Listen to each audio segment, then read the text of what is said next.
বিপিএলের এবারের আসর ঘিরে সমালোচনার ঝড়, বিশেষ করে দুর্বার রাজশাহীর অনিয়ম আর ক্রিকেটারদের পাওনা পরিশোধ না করার অভিযোগ নিয়ে বিতর্ক তুঙ্গে।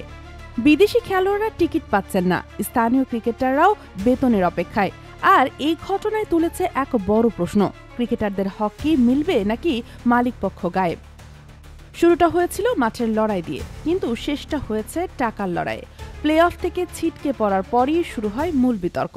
ফ্র্যাঞ্চাইজি মালিক শফিকুর রহমান একের পর এক ডেড লাইন দিয়েও ব্যর্থ, কিন্তু এখানেই শেষ নয়। টিকিট না পাওয়ায় বিদেশি ক্রিকেটাররাও দেশে ফিরতে পারছেন না। এমনকি সরকারের হস্তক্ষেপের পরও রাজশাহীর মালিকপক্ষ ছিল নীরব। শেষমেশ সরকারের চাপে মালিক শফিকুর রহমান আইন শৃঙ্খলা বাহিনীর জেরার মুখে দোষ স্বীকার করেছেন এবং নির্ধারিত ডেডলাইনে ক্রিকেটারদের পাওনা পরিশোধের প্রতিশ্রুতি দিয়েছেন। যুব ও ক্রীড়া মন্ত্রণালয়ের পক্ষ থেকে জানানো হয়েছে ৩, ৭ এবং ১০ ফেব্রুয়ারি ধাপে ধাপে ক্রিকেটারদের বেতন দেওয়া হবে, না হলে কঠোর আইনগত ব্যবস্থা নেওয়া হবে। Sheikh Masuma, Daily Our, Bangladesh.